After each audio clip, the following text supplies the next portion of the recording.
Em nome da Câmara de Comércio e Indústria Portuguesa e do Clube de Lisboa, gostaria de vos dar as boas-vindas a mais uma edição da Lisbon Talks, desta vez dedicada à política externa chinesa e às relações com a Europa. O Clube de Lisboa, como sabem, tem-se dedicado a promover a análise e a reflexão sobre o mundo global em que hoje vivemos e tem trazido ao debate no nosso país temas da maior relevância relacionados com o posicionamento de Portugal perante o mundo e da sua própria estruturação. É assim um enorme gosto e um orgulho associarmos-nos na organização de mais uma Lisbon Talk. Considero que este debate não poderia ser mais oportuno, tendo em conta que se inicia hoje a visita do presidente chinês Xi Jinping ao nosso país e, simultaneamente, se celebra no próximo ano, em 2019, o ano da China em Portugal, por ocasião dos 40 anos de relações diplomáticas entre ambos os países. Agradeço à nossa convidada Jie Yu, investigadora do Royal Institute of International Affairs, Chatham House, que se deslocou a Portugal para participar nesta iniciativa. Como saberão, a doutora Jie Yu tem um extraordinário currículo, sendo especialista nos temas do investimento chinês na Europa e tendo também sido reconhecida como uma leading woman pela London School of Economics. Ao Paulo Portas, vice-presidente da Câmara de Comércio e antigo primeiro-ministro e ministro dos Negócios Estrangeiros, seguramente uma das pessoas com maior clarividência sobre a geopolítica internacional. Finalmente, agradeço a Raquel Vaz-Pinto, professora auxiliar convidada do Instituto de Política e Relações Internacionais e membro da direção do Clube de Lisboa, que irá moderar a conversa de hoje. E agora, se me permitem, umas palavras em inglês. Ms. Jie Yu, it is a great honor for us all to have you here today at the Portuguese Chamber of Commerce and Industry.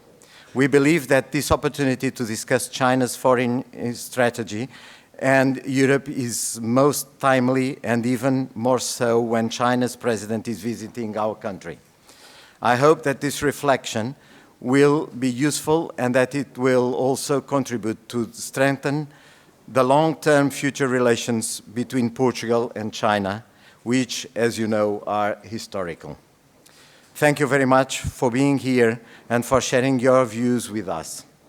Mais uma vez, muito obrigado a todos pela vossa presença e espero que aproveitem este encontro. Muito obrigado.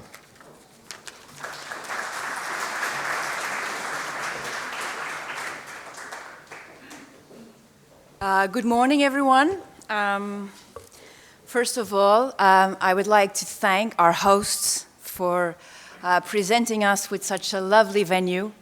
And secondly, I would like to say that for the Lisbon Club, it is an honor to be here and to have this Lisbon talk dedicated to one of the most pressing issues of the 21st century, which is we are now trying or want to understand what is China's foreign strategy and, of course, its relationship with Europe. Now, as a moderator, I have some privileges. And therefore, I'm already starting with one, which is we have all decided to call ourselves by our first name. I think it makes everything much easier. So to my right is Sherry, to my left is Paulo, and I'm Raquel. Okay? Now, secondly, both speakers have already been presented, but I would also like to highlight some of their most interesting values. We have today two world-class speakers on this theme, and they complement each other. To my right, Sherry, she is a research fellow of the Asia-Pacific program. She had a very distinguished career at LSE. She was very influential in bringing China into these discussions and so forth. So we are thrilled to have her with us. It's truly an opportunity. And also because I think that and if you read her articles, I strongly advise you to do so, particularly the last one, on the impact of Brexit in the relationships between Britain, yes, and Europe and China as well. So that is quite interesting. Now, to my left, I have one of our most known public intellectuals. We all know him for so many things. He's now vice president of this chamber. He is president of the Strategic Council of Mota and Gil for Latin America. So many distinguished, such a distinguished and different career, I would add.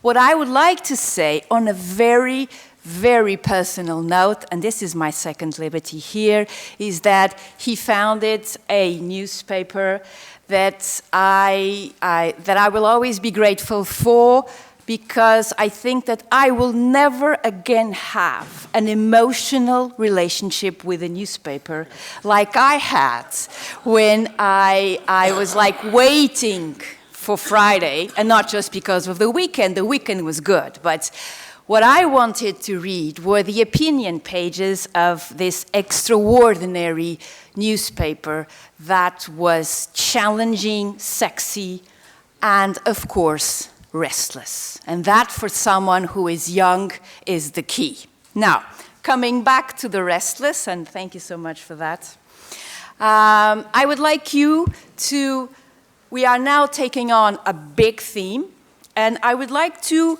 just do a kind of a framework for our discussion. And I would like to take two very important ideas, authors, and book.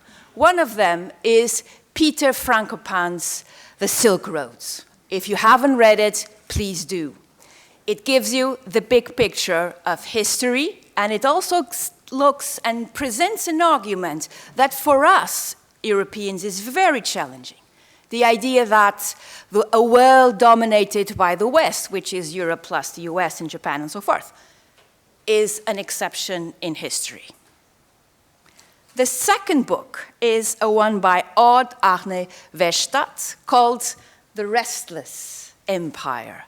We never associate China with this idea, the restless empire.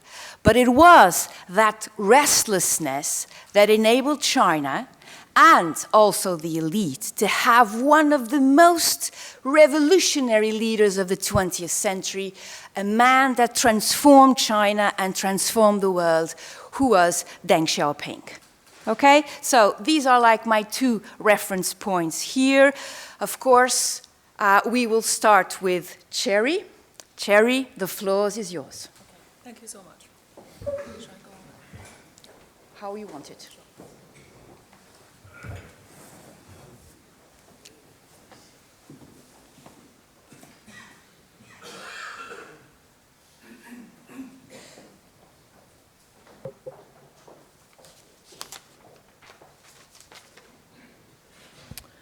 Good morning, ladies and gentlemen. I'm really delighted to be here. I feel such a privilege to be invited by Lisbon Club and Portuguese Chamber of Commerce to hear and to share some of my views of my own country. And coincidentally, I didn't realize actually President Xi Jinping is going to pay his state visit in here while a whole range of events will take place this afternoon. So we're just doing some kind of timely thing in here, try to understand a little bit more about the Middle Kingdom, about my country, which is China. So I prefer to call the name Middle Kingdom, 中国.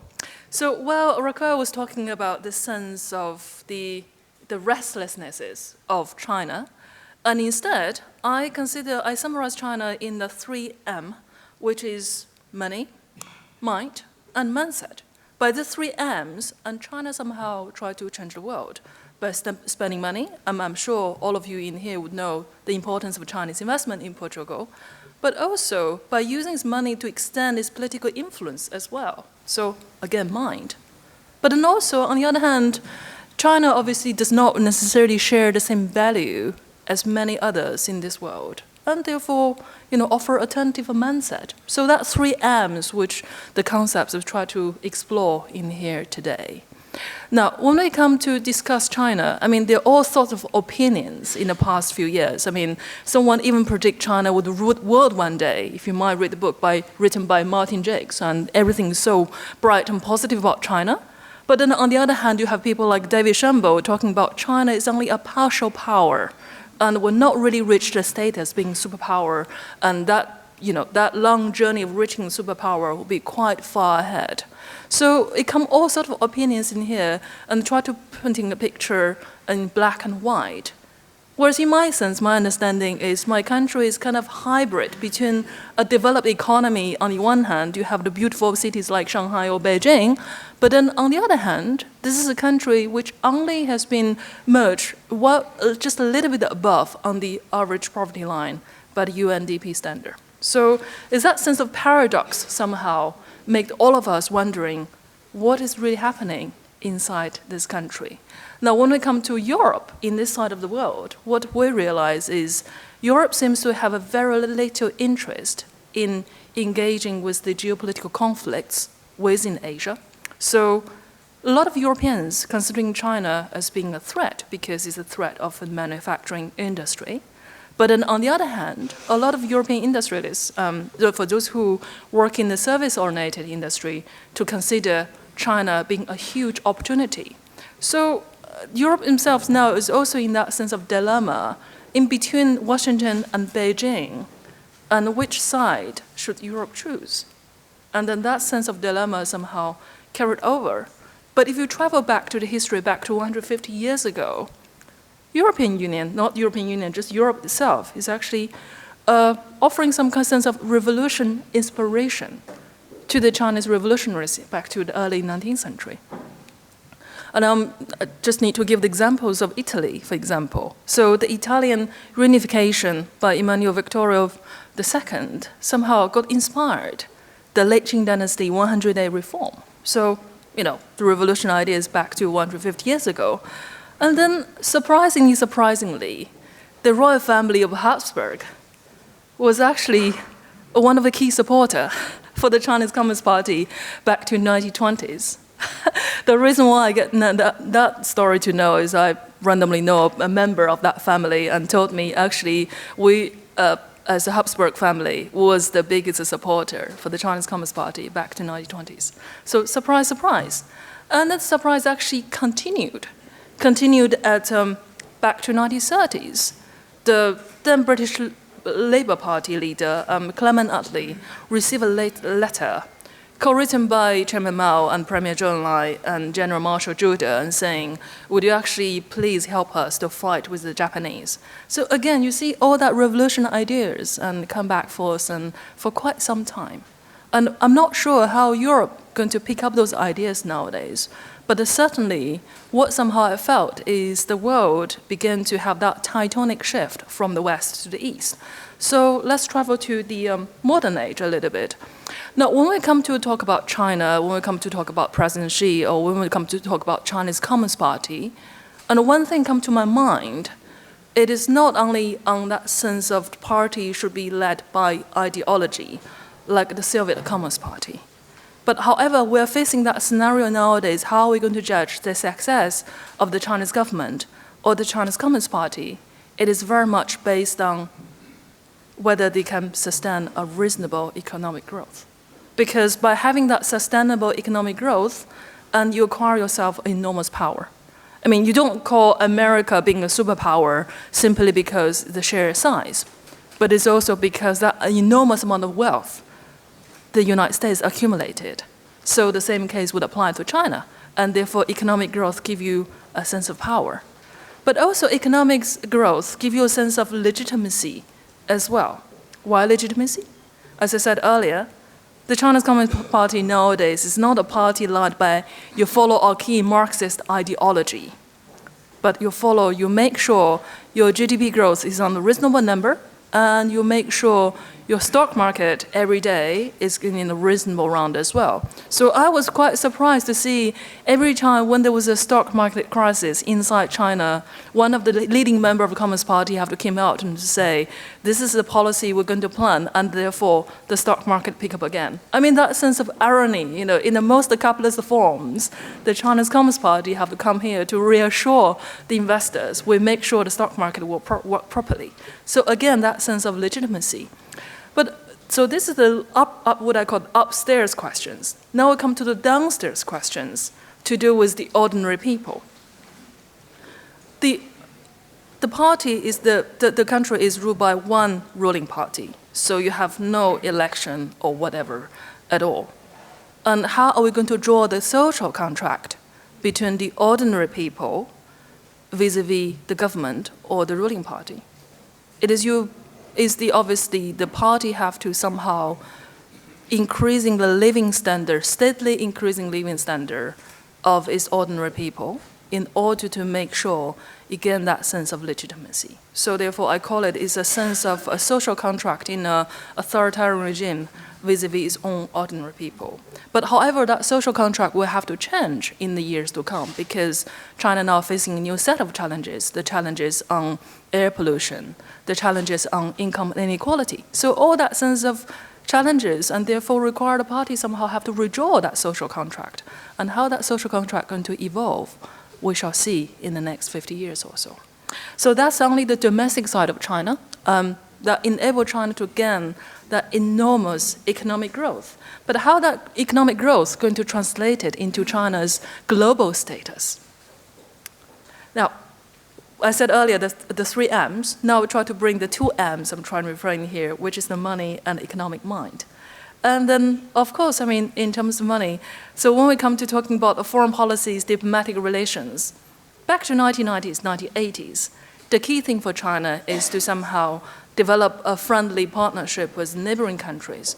But nowadays, it seems to be the economics, that sense of economic priority have taken over as the priority for the Chinese foreign policy. So when it comes to the state visit, and I'm sure most of you wouldn't really keen on what is going on in the state banquet or what are the dishes being offered in state banquet, but I'm sure most of you will be more keen on what are the investment plan has been signed up by the President Xi and vis-a-vis the Prime Minister in this country. So that's a different set of the story now in here. And also, while you're having this sense of enormous economic power, and therefore China, of course, have to using that enormous financial resource to extend its political influence. And that sense of political influence can be extended both in Europe or in some other part of the world. But this has been particularly the case for the EU-China relations. And I have witnessed, that increasing number of the Chinese investments inside this country, as well as many other countries among EU member states.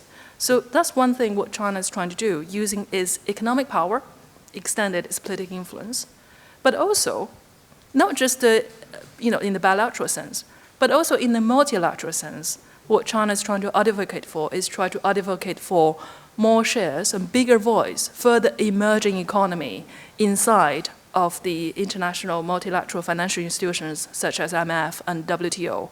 And they're talking about the potential reform of the WTO at the same time. But how that's going to pan out, we shall wait and see.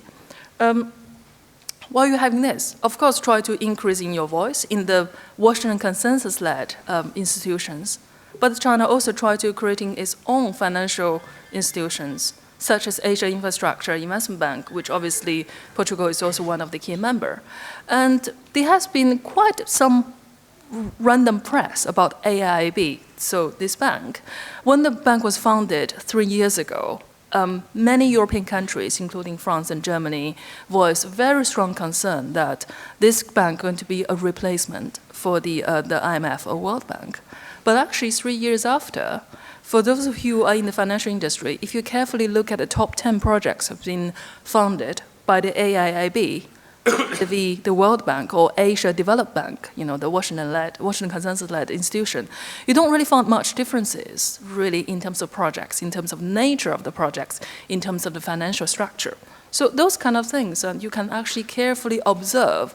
In some ways, China realized it hasn't really yet have that capability to overturn the existing international system, to overturn the existing international financial structure, and therefore it has to learn it by doing it. And then, of course, the Chinese also realized the importance of having currency, to having a currency which is internationalized the currency. So why are we using dollars to calculating the oil price? Why are we using the dollars to calculating the share price? And because the US dollars have that sense of exorbitant privilege of determining the international financial market. And that is also what China trying to do, try to make its own currency being internationally convertible, and they will try to practice that sense of renminbi internationalization. And London, where the city where I live, has been the hub for that sense of renminbi internationalization. Of course, all of these, the new economic initiatives to have the support from the European Union, from European member states, are absolutely crucial. So what China intended to do is intended to simply from a rule follower, so the follower of the existing international power, existing international order, and somehow to determine itself to become a agenda setter for the international politics, as we will witness more and more in the years to come. Now, when I come to the practice of what I call it economic statecraft, which is to use China's economic resources to extend the political influence, and that mostly really applied to Europe. So China's strategic goal. So many people been asking me, what's the differences between China and Russia in terms of their world vision, in terms of how they see the world? Obviously, the key differences I see in here is China essentially sees itself as a member of the international community, essentially to see the proper running of a global economy going to help China. China will be the beneficiary for that. Whereas on the other hand, Russia is somehow a sense of disruptive force in the international order. So the key differences in here, I think, is really on the economy that tells the differences. And that's why one key strategic goal for China is to integrate itself into the global economy. And as we have seen since 1979, what China has been trying to do. And then maybe internationalization, I said earlier, but also there's a direct investment in Europe, and I'm sure largely apply in this country. So you have the national grid in this country somehow owned by the Chinese, but you also witness the Chinese private entrepreneurs, private enterprises came to invest in Portugal because they just see this as a wonderful opportunity because you have the beautiful landscapes in here, perfect for service-oriented industry. So it's all sort of reasons why you have the Chinese investments. Now, we come to even further, the Silk Road or the Belt and Road Initiative, which has been named, I don't know for how many times now. So since 5 years after, the Belt and Road Initiative has been changed names 3 times. So actually it shows the Chinese have to be really carefully how to sell that story of the new Silk Road. So finally they have decided to the Belt and Road Initiative. So this is an initiative cover 88 countries in the world with over 60% of the world GDP.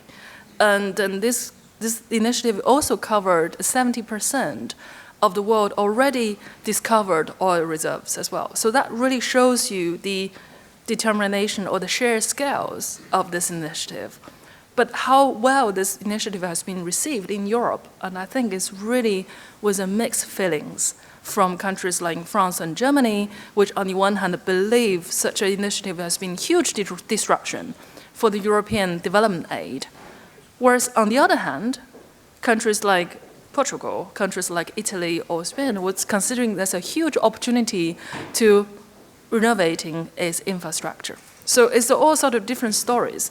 And EU 27 member states can never really speak on one voice when it comes to China discussion. And then of course, when you have the differences, what Brussels has done, Brussels tried to offering the sense of investment screening. So try to screening the Chinese investment. It's not exactly exclusively targeted towards the Chinese investment, but that's really targeted for any foreign investors, any non-European foreign investors directly impact on the European economy. So that is the story. That's the economic statecraft so far. China has been really received a sense of mixed response. I wouldn't say all the responses are positive because the Chinese company themselves have not really have a sufficient skills yet to practice in a properly oriented market economy. And perhaps that is something the Chinese company and Chinese government should really improve its behavior in this case. Now, it's not just the economic story between China and Europe. There's also a political story as well, and which has been largely debated within the European Union all the time. So this is the story when I come to say about mindset. So the Chinese see the country is a sovereign state. You need to have a sovereignty. That sovereignty is not touchable. which unlike for what European Union believe, you pulling sovereignty, you give up your sovereignty for a better accountability, for better democratic governance. That's what the UK has also been arguing for, want to take the country back control, which they failed completely anyway. So that's a notion of sovereignty. China and the European Union have a huge division in here. But also, the Chinese sees European Union somehow, this whole ideas of value-oriented foreign policy are very different from the sense of interest-oriented foreign policy. The one thing a lot of Chinese colleagues of mine always ask me, why the Europeans are so obsessed with their values? I said, that's what they have founded for. That is what they have founded for. I mean, that's what the purpose of European Union is, to provide peace and security, back to 1957 Treaty of Rome. And then this is, of course, very different from what the Chinese believe. They see the world clustered around interest-based foreign policy and diplomacy. So that's, again, setting a big contrast between the two sides. Now, it comes to historical reasons, it comes to the historical issues. The China sees itself as being a victim of the history. And that sense of education has been penetrated through all levels of education inside China. And that sense of very strong sense of historical humiliation almost bred that sense of hubris somehow, led to some kind of irrational foreign policy from time to time. And the one thing is that China shall never forgive on certain things. But in contrast to European Union, on the other hand, France and Germany have really reconciled, and Italy and various other countries has reconciled what happened with the two world wars. So the divisions continue. So when they come to this mindset game, the problem arises. China, of course, is by no any standard would fit into what European Union cherished. That sense of liberal democracy, that sense of multi-party system. In contrast, what you have seen is you have seen a very strong one-party state. And that sense of ruling by one party seems to getting much stronger, but not weaker in the years to come. And then also, when the European Union, the key strategy for European Union engaged with China since 2001, since China joined WTO, is all that sense of how European Union would somehow shape the domestic politics of China to make China more like us, i.e., make China more like a liberal democracy, that the end of history moment predicted by Francis Fukuyama. But then for some reason, that history has never really ended, and instead you have a very strong authoritarian state. So that sense of debate continue, grow and grow. And there's a lot of differences. So when the European Union is talking about building a multilateral international institution, building a multilateral world, where on the other hand, the Chinese see the world is not in multilateral sense. So when Chinese, or even President Xi this afternoon might talking about multilateralism, he's not actually talking about multilateralism, he's talking about multipolarity. Because he see the world in a different poles, consisting different poles. So China's one pole, United States is another, and European Union is another. So the whole sense of China's engagement within Europe is somehow try to set two poles against one. That's a classic, the balance of power game. From the mindset of the Chinese leadership. So that's why when I come to engage with the European Union, they're really never on the same page because of those ideologies, because of differences of mindset. So having said that, and I think we shall also turn our eyes into the other side of the Atlantic, given where we're standing now. We're standing in Portugal, this side of the Atlantic, and we shall watch what's going on in the other side of the Atlantic. So the China's rapprochement with the United States back to 1972 and then to 1979, formally established diplomatic relations between two countries, is a first step for a backward China in the aftermath of the Cultural Revolution to open its door to the rest of the world. But then what's happened now? Considering what's happened in the past 18 months or so, US-China relations has really rock to the bottom, I have to say. It's really that sense of rock to the bottom. And United States, considering China has been permanently challenging the status, the global dominance of China, So if we're talking about Grandson Allison's Thucydides trap, that word of the two superpowers who always on the struggle, and then by no way, in American leadership sense, China would avoid that trap. So therefore, it obliged to have a war between Beijing and Washington. And whether we're going to have a really physical war, we shall wait and see. But certainly, what Trump believes is on this game of the US-China, and Trump considering somehow US should have monopoly on many things. And one of the most pertinent monopoly the United States should always have is on the technology. But then on the other hand, China said, no, because we're the number 2 in the world now. We also want to have a power ourselves. We also want to have the technology. We also want to learn this ourselves. And that's why you have Made in China 2025, which has been really the truly bone of contention, a catalyst for this US-China trade war. And I really don't see these two sides going to have kind of like a negotiation, reasonable negotiation at all, even though we're now entering that period of ceasefire moment. Okay? But there's only sorry to say a very negative note in here, but it's only a temporary ceasefire because essentially what the United States is asking is to change the behavior of the Chinese Communist Party in terms of intervene the economy, which is impossible. So that's where the fundamental division where we are now. But then look at the Chinese side. The problem is, after the 19th Party Congress last October, and after that 3.5-hour speech given by President Xi, and what we witnessed is an even stronger Chinese Communist Party, an omnipotent presence of the Chinese Communist Party on every aspect of society. Just to give you a very simple example, so many foreign companies have set up their joint ventures or partnerships inside China, and in addition of the joint ventures, what they also requested, it is also to have a party organization within that joint venture. So companies like British company Rolls-Royce, for example, the aviation engine company, were having the board meeting at the same time. Can you imagine? They also need to have a party meeting on the side at the same time. So this is really the role of the Chinese Communist Party to you.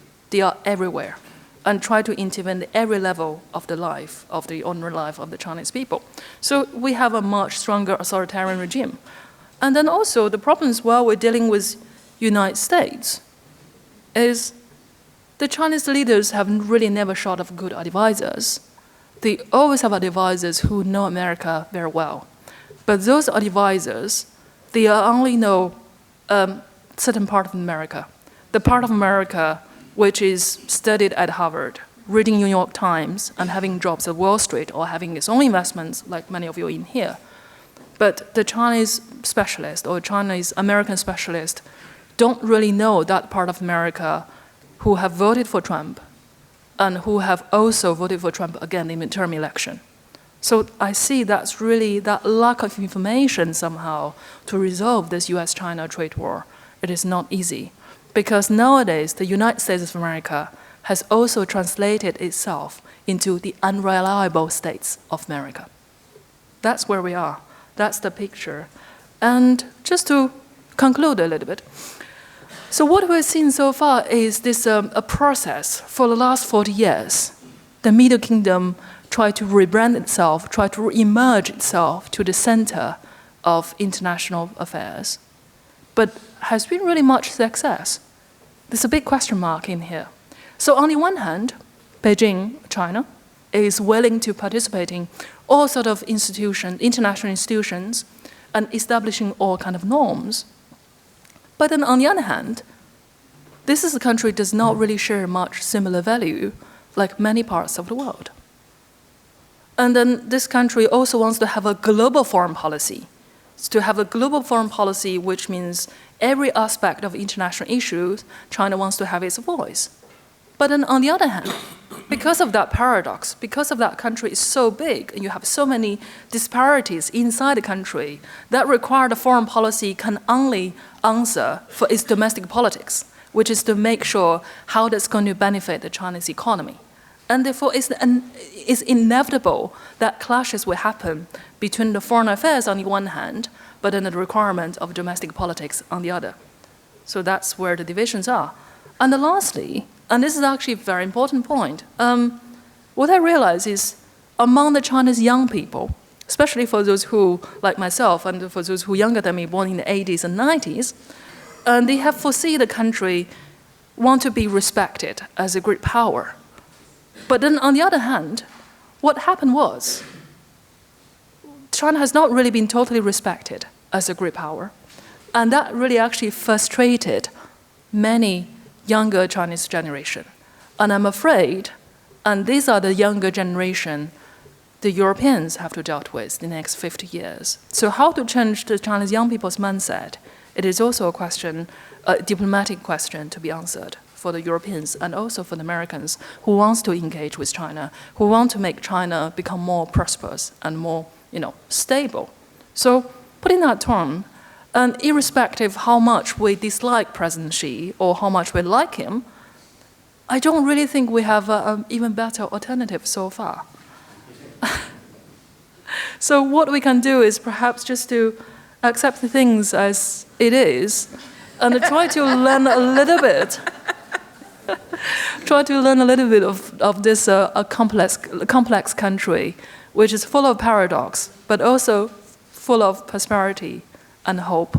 And I end it in here, and I much look forward to hear your questions and comments. Thank you so much.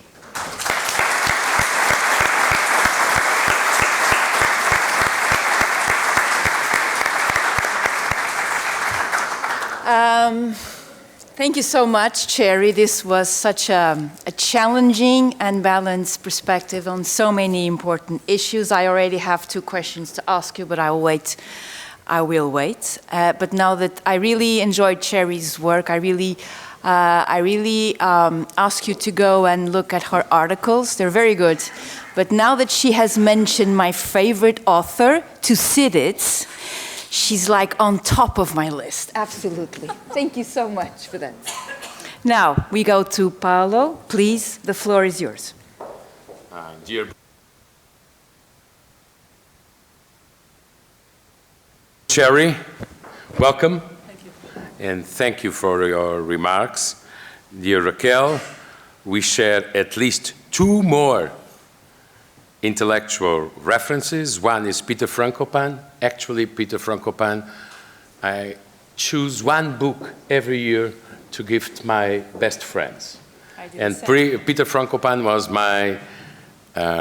it's a very relevant book for European minds to understand overseas world.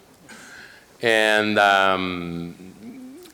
Thucydides, obviously. Everything started there. Yes, so this is, Cherry, I don't remember, except with our president, to see this room so crowded. This is a sign of the global mind of this very ancient nation. And this is also a sign of our curiosity about the rising power of China. Thank you for attending. This is a relevant day for the Portuguese foreign policy, obviously, and an interesting matter to debate the day after about our relations. I would try to organize my remarks on 4 issues. One, again, an update about the impressive achievements of modern China, who are sometimes unknown or not recognized by Western intellectuals. 2, why Western intellectuals were, so far, basically wrong about their ideas or prejudices about New China. 3rd, I will try, is just a tentative remark. I will try just to list, maybe to listen further, Cherry, some of the real problems China has to face, who are not exactly the problems the Western intellectuals predicted China would face. And then some remarks about the European vision about China, the Chinese vision about Europe. By the way, the best chronicles about the financial crisis underline that China was very surprised about the heterodox and bizarre decisional process of Europe during that crisis, and I have to understand your interrogations, and about the relation with Portugal. First of all, an update about what are the Chinese achievements. I would start remembering that China was one of the last powers in the world to organize a Ministry of Foreign Affairs. I think it was in the last decade of the 19th century. And by the way, his name, translated to English, was something around Secretary for the Affairs of the Rest of the World. That gives you an idea of the huge transformation. 1 century is nothing in historical time. The impressive transformation of China regarding the vision of the world of the Chinese authorities and people. And I would underline the relevance of one man in the history of the world, and happily European and American universities know and teach insufficiently about this unbelievable statesman called Deng Xiaoping, the man who really changed China, and changing China changed the world. He is so relevant to the transformation of the world, then we consider, and it's fair, Ronald Reagan, Michael Gorbachev, or Pope John Paul II. You have to add, if you understand the world and the planet is round, you have to add Deng Xiaoping. And there is an intellectual in China that says that China achieved in 40 years what other nations needed 4 centuries to achieve. And there is another Chinese intellectual that says, many civilizations disappeared, we will be the one back to the top. For me, China is Asia in general, but China in particular is the first beneficiary of globalization, and the country that served the best and the better the opportunities of globalization. In 1980, I don't want to borrow you with some figures, but to update the achievements, some are relevant. In 1980, China represented 0.8% of world trade of goods, 0.8. 37 years after, which is even less historical time, China represents 12%. China became, in less than 40 years, the first world trade goods exporter. China is actually the first client of 70 countries, if you consider goods.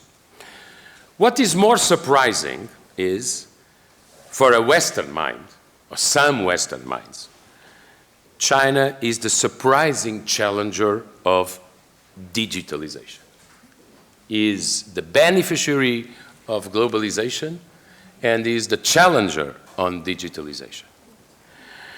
I want to underline that if you consider the top 10 of the largest world techno companies, you will find 6 or 7 Americans, 3 or 4 Chinese, non-European, by the way. That should alert Brussels.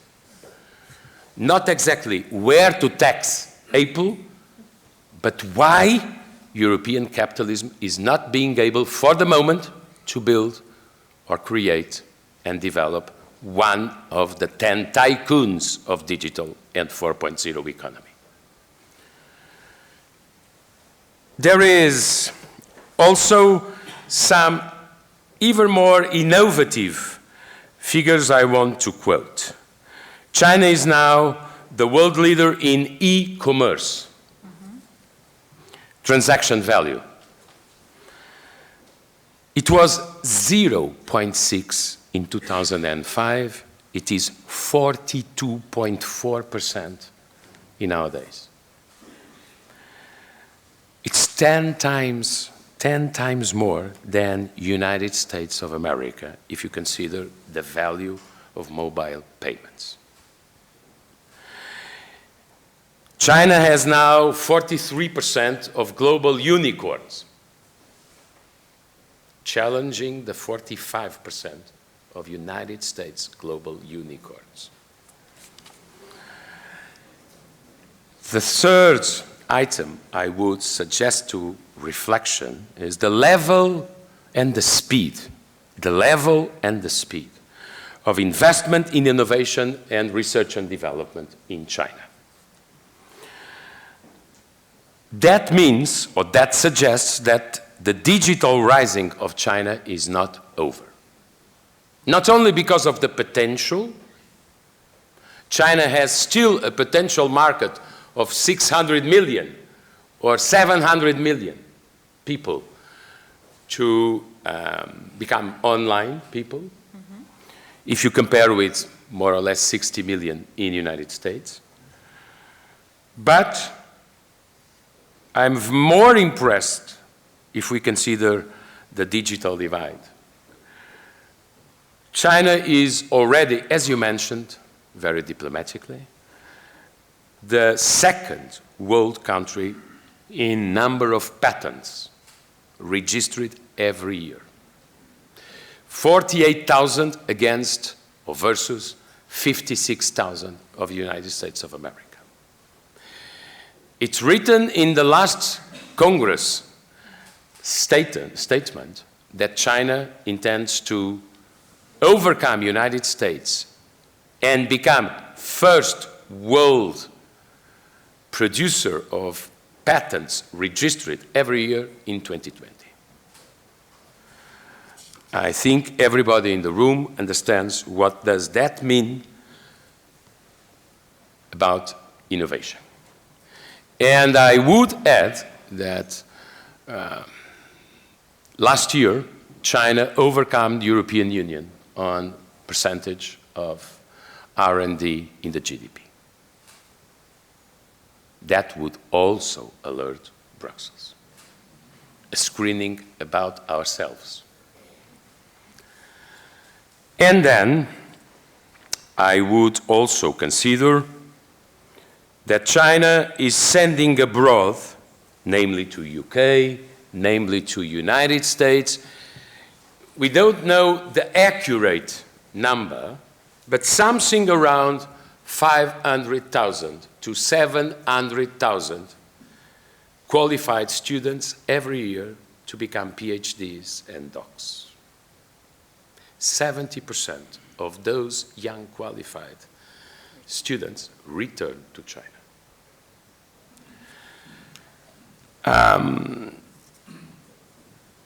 Just one or two more evidence. China, as we all know, everywhere in the world, the world's largest supplier of tourists, 130 million tourists issued every year. Okay, you can discount the 30 million who love gambling in Macau. But it's impressive And by the way, Chinese are recognizedly the nation that selfies more and posts more as a social mobility icon, as a social mobility example. I'm telling my friends, my colleagues, my family, the towns in Europe I know already, the hotels I visited, the monuments I discovered, the countries I landed in. This is an ambition of social mobility, what I think is the first priority of the new Chinese middle class. And finally, if you consider classic economy, classic goods, you also discover that that China became the real maritime giant. Consider again the top 10 of the largest ports in the world. 9 in 10 are in Asia.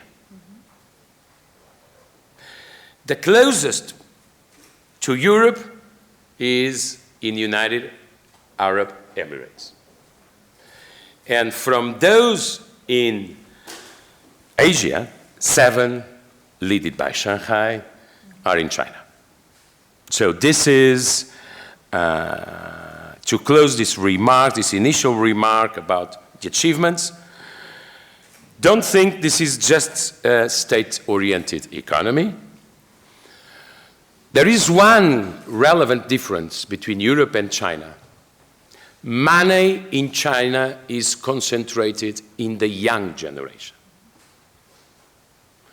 Money in Europe is concentrated in the older generations. Do you know what is the average age of a buyer of a Lamborghini in China? 27 years old. So, and last figure, 50% of the private companies created in China, responsible now by 80% of the Chinese exports, were created in the last decade. 50% of the Chinese private economy was created in the last 10 years. So, why I think, with the probable exception of Dr. Kissinger and his remarkable book on China, why I think many Western academics and statesmen were wrong about what they predicted about China. I'm not talking about Napoleon, who had a bad life last weekend, by the way. But remember what we all remember. What were the predictions? One, the opening of the Chinese economy will lead in a mandatory way to political freedom or a requirement of political opening. Till the moment, unclear and not truth. First of all, and try to understand one thing. If we want to be efficient in international relations, we cannot look at different cultures and nations with our eyes. Try to understand different minds. Because if you don't understand or you don't try, you can miss something. Second, I remember what Bill Clinton, the last president of the United States with a balanced budget, and not a Republican, what Bill Clinton said the week before China was admitted in WTO. American goods will invade the Chinese market. No commentary. The trade relation with the United States is 4-1, but in the opposite sense. The third thing many of us, I always thought it was a little bit of prejudice, is China is not able to invent, China copy. Remember that? Frankly, so many times we heard that. China has now something like 1,300 research and services centers of excellency of multinational companies in their territory. 1,300. And more than that, China, as the last figure I know, reached 19% of world available spending on research and development. You cannot keep your mind on former prejudices when the things are like I'm telling you they are. Now, Cherry, I would love to mention to you some, so those were not the problems that some Western intellectuals and statesmen thought China would have, didn't happen.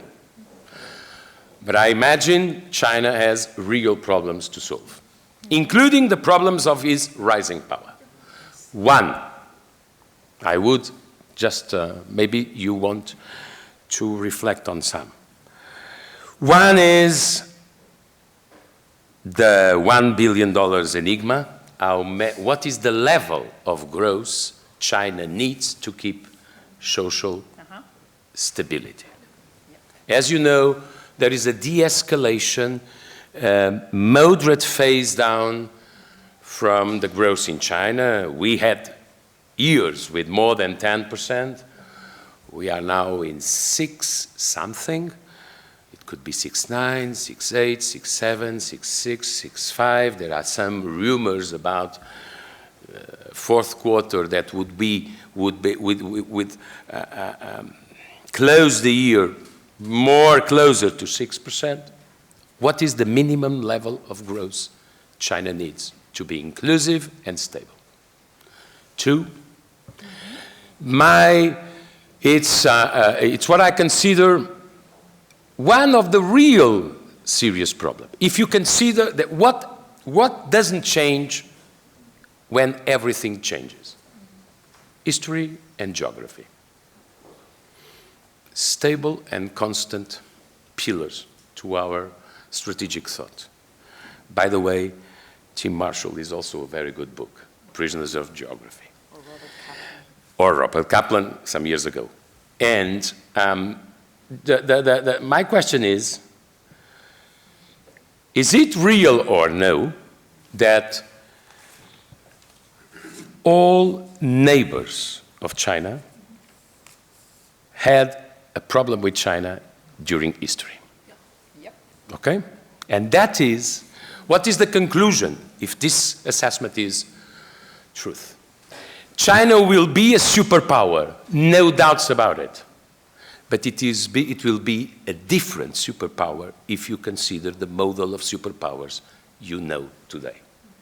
It's not easy to build, for instance, a military alliance with the neighbors thinking and strategic thinking about China. The third is the demographic problem, even if I recognize a little bit different from the European one, because there is no welfare state in the Western sense in China. So they have a problem with the pyramid, but they don't have a problem to finance social policies in 20 or 40 years. Another question I would underline is the protection of the maritime corridor, which is probably the most critical one. China imports something like 63 to 64% of energy every day needed to the building of its economy. that energy needs a safe corridor. And that's why you see so many tension in the South China Sea, and you see so many American military bases in that corridor. Another question is about management and debt of COEs. China is doing a huge adjustment on SOEs. And not to be, do you remember that fantastic quote? Some quotes about Deng are uncertain, like about Churchill. But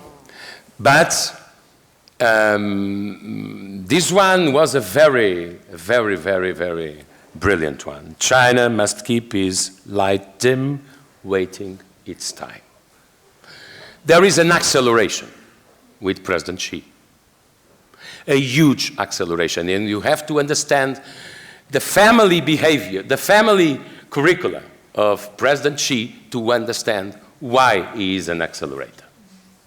His father, if I'm not wrong, was the creator of the special economic zones that started the rising growth of China. There is also a growth of spiritual life and affiliation to religions. I would suggest to pay a detailed attention to the Vatican diplomacy. It's certainly one of the best in the world. And this impressive step from Pope Francis of a pre-agreement with Chinese authorities is just possible because it's relevant for the Church. Asia, you're not universal without Asia, but it's also relevant to Chinese authorities, the recognition of the Catholic authorities. Territorial integrity, I would underline this. If people think China one day will make concessions on integrity of its territory, I don't think they understand a single detail of the Chinese foreign policy. Just that statement to, if we consider Taiwan, if we consider Hong Kong, etc., and some minorities. For China, territorial integrity is critical and not a matter to debate. That's why in the Chinese foreign policy in Africa and in Latin America, there is a frequent trade-off, even with the South-South model of cooperation, is, okay, I will invest in your country, I will help you to develop your country, but think twice if you want to recognize or even have relations with Taiwan. Last year, 3 countries in Latin America, 2 countries in Africa. There's no free lunch, by the way. And there is also, as we all know, a problem of international migrations and documented. You don't change a rural society to a techno society and a services society from one day to another. It's very impressive how China is able to stabilize natural conflicts and tensions.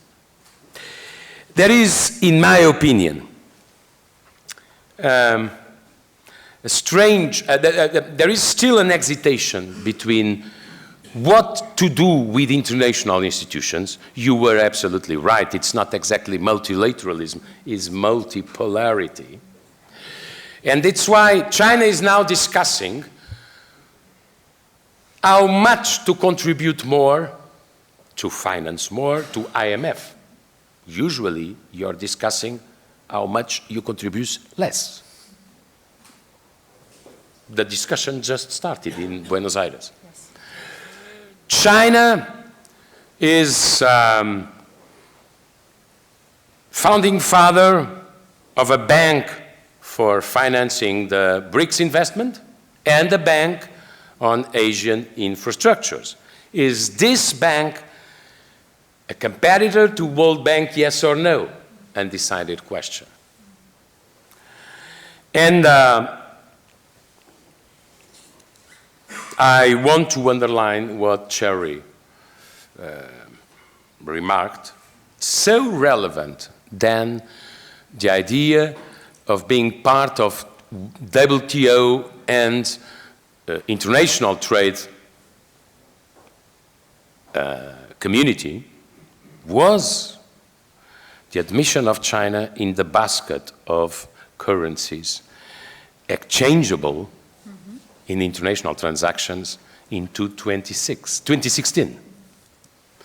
Because there are two, if I'm right, there are two things any American president will never leave. No matter, it doesn't matter if he's a Republican, a Democrat, a Twitter or not Twitter, an heterodox or an orthodox. For the American power, there are two decisive pillars. One, dollar prevails. More than 60% of world transactions. Second, largest military budget in the world. So my conclusion is China used, I teach geoeconomics, so I'm very happy with that.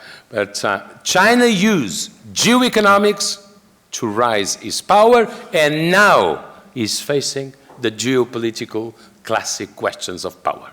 But it was through geoeconomics. And that's why the Americans, and even more the Europeans, didn't see. It was through globalization, through digitalization, not through the army, not through the navy. But now, China is the unique country in the world, able to follow the Americans when they rise the defense budget. Look what happened last year. When Trump said, I will rise 10% the defense budget, the own country, the own big country in the world, able to follow that movement was China. Russia has no money to do it. What is, for the moment, the difference? The difference is 600 billion as an average of military budget, United States, 171 billion if you consider the Chinese one. The third is supposed to be Saudi Arabia. It's 2 digits. Yes. And then Europeans. Okay?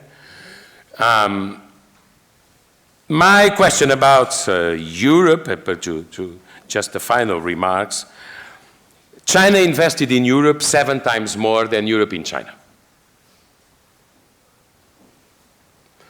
Just to put the things in context. There is not the reaction you feel in America, but there is some rising of some conditionality you mentioned with the screening, whatever that means, about Chinese investments in Europe.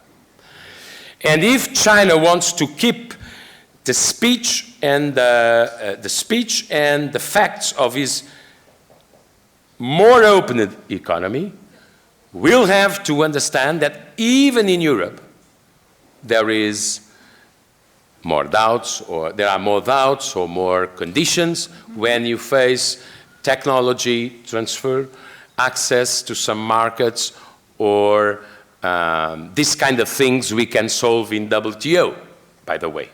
So there is also litigation, not only between United States of America and China, but between more discrete European Union and China.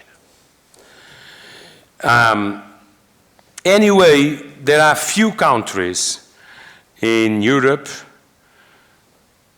that could say we were among those who brought Western world to Eastern world. The Portuguese are very proud of being part of that little group. that very selected group that contributed to first globalization. There are few countries in Europe that understand Latin America and Africa. Decisive targets of the foreign policy. I'm speaking in cultural foreign policy, economic foreign policy, and political foreign policy of China. By the way, Mexico will be in 2050 the 8th economy of the world. Do you know how many prime ministers or head of state were in the inauguration of the new president of Mexico, coming from Europe? 2. The King of Spain and the Prime Minister of Portugal. Nobody more. That tells you something about our lack of vision and sometimes our arrogance.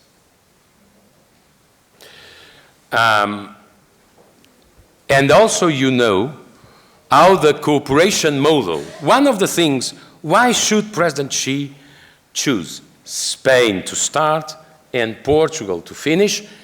It's supposed in the Chinese tradition, the Chinese diplomatic tradition, that the country that finishes is special when you consider the visits. Why President Xi should choose Spain and Portugal to visit in this right moment? And I would say, look, it's no Chinese investments in Portugal were relevant, but we were in the third group. The first group was UK and Germany with more than 20 billion.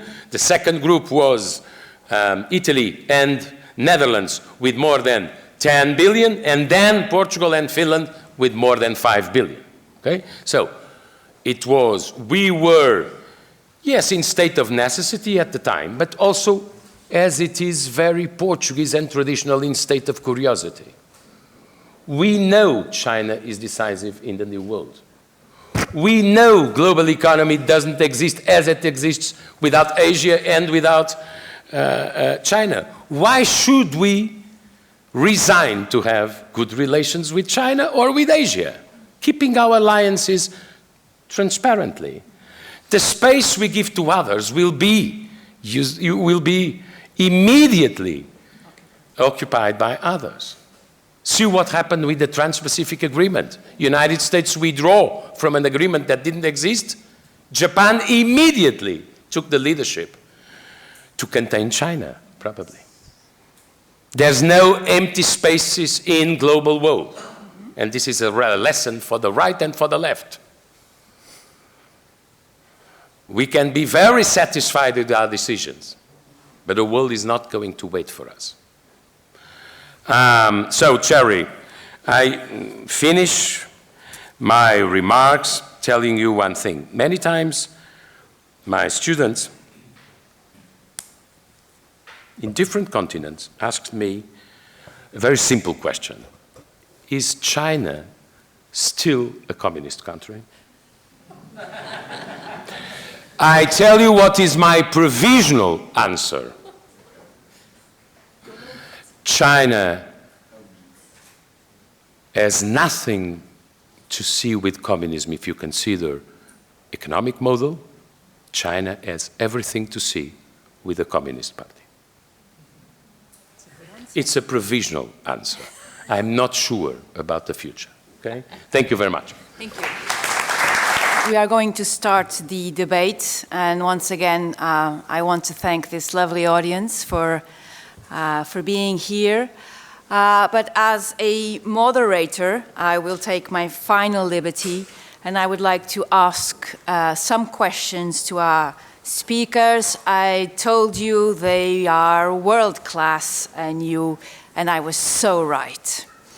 Now, for Cherry, I would like to ask her, if you're a Portuguese company and you want to invest in China, what do you do? This is to say, where do you look at? Because we don't have the scale. Do we choose a province over another? Do we make the bet on choosing, for instance, high-level luxury goods rather than, less valuable goods? If you were speaking to a Portuguese company, what would you tell them in order to invest in China? What should they do? That would be my question for you. And my second question would be, with Brexit, how is the relationship of China with Europe going to change or not? Okay? Is that okay? Yep. Okay. For Paulo, I see a lot of favorite authors in common. As I was hearing Paulo talk, I was reminding myself of a sentence that we use a lot in international relations. It's a sentence of Lucian Pye, which was a very good sinologist, and he used to talk about China this way. China is a civilization pretending to be a nation state. And I think those different points of view tell us everything, in my opinion, about the starting and the ending point of what China is in the world. Now, the nation state itself is, for us Portuguese, a non-issue. That is something that we usually don't value at all. To be a non-issue. It's so good. We don't have issues with our regions. We are a proud nation state since the 13th century, with our borders more or less settled, and with the exception of those 60 years of captivity, and this is how I was taught in school, the 60 years of Spanish domination, we have always been independent, okay? So I think that this idea, civilization and the nation state, is really good. But in Europe, the nation state is an issue. We just have to cross the borders. That would be one question for Paulo. In terms of Europe, the nation states, the borders, the sensibilities, because Europe, for many foreigners, is a very complicated place. We don't have that perception. We're so used to it. But when I have some students from Asia, their first response is like, but are you not homogeneous? No, we are definitely not. Okay, so this would be what would you advise? What would you tell them to read? Okay, and my second question has to do with the question that I posed to Cherry, but reverting it. If you have Chinese companies coming to Portugal, what would you tell them to do? Okay, very easy to answer questions, as you can see. Very easy. I'm such a nice moderator. I'm such a nice moderator. Cherry, please. Right, you're asking $1 million or $2 million questions to me in here. I'll try my best if I can answer, but don't take my words as investment advice. I must give a disclaimer here. Don't take my words as investment advice at all, okay? Simply academics talks in here. Spending too much time at LSE. Now, start with the question on how the China-EU relation will look like regarding the upcoming UK leave the European Union. One thing I can see is, irrespective of the status of the UK with the EU, the China's intention to engage with EU and UK will not change. Firstly, to put the Chinese investment in a safe and secure home. Secondly, acquire more foreign assets, more foreign technologies from the European partners. And lastly, China is now looking for diplomatic partners because we are having a rather fractionless relations with the United States, and therefore the more partner, the better. But one thing, I think two things, surely China has learned from this entire negotiation, the Brexit negotiation process. Firstly is one shall never externalizing an internal party conflict like what British Tory party has done back to 2016, because this will lead a country in an extremely dire situation. And then that's what British politicians have decided, and they ruin themselves. Secondly is on the European Union side, there's a generally positive vibe from China towards the European Union, towards European integration process. I mean, irrespective how complex the decision-making systems we have in Brussels, you have EU27 decide or qualified majority voting decision-making as well. The Chinese perception towards EU is generally positive, and that will not change. But what really frustrates the Chinese is somehow Brussels seems to adopt that habit of whatever China does, and therefore must be wrong. So this is the message. I'm not saying all the EU27 have that opinion, but I'm simply saying it seems in Brussels, among EU institutions, they have developed that habit of xenophobia, if I may use the word xenophobia, irrespective of whatever China does, and therefore there must be a vile strategic ambition behind. But actually, China is less complex than that, I would say. So all in all, putting this together, how the relation will look like, and I think it will change very little. But what I will foresee is I will foresee a much quicker bilateral investment agreements negotiation between London and Beijing. Because the trade side, on the trade side, the numbers are very low. I mean, what is the most favorable British products in China? Two things, potatoes and pig trotters, the pork. So these are two favorite products from the UK to China. This is on the good side. But really, I think it's on the investment side, because that particularity of the UK economy is so service-oriented, and therefore they're looking for set up a very clear investment strategy framework on what British company can do in China, and most importantly, what they cannot do. So these are the two things they look into. But on the other hand, China-EU also began to negotiating the bilateral investment treaty. But I really don't know how far that can go, given the current intensified screening process happen inside Brussels. I mean, this screening process, what I would say is, it's not really a bad thing. It's actually a very clear, a transparent framework to lay out what the Chinese company or what the foreign companies can do, but more importantly, what the foreign companies cannot do. So I think it's a very good thing. But what we should avoid is we should be really nuanced about it. Try not to politicize every single investment, therefore, is something related to national security. So we try not to securitize all investments come from, say, for example, non-democratic countries. I think that's the thing we should be really careful look into, whether it's really good for business on the one hand, or then on the other hand, is something to do with national security. So I think we should really trade with nuance for this. Now, on the question regarding how Portuguese companies were to look at investing in China, what I've encouraged you in here is try to avoid those already well-developed, saturated mega cities like Beijing or Shanghai, Chongqing, for example.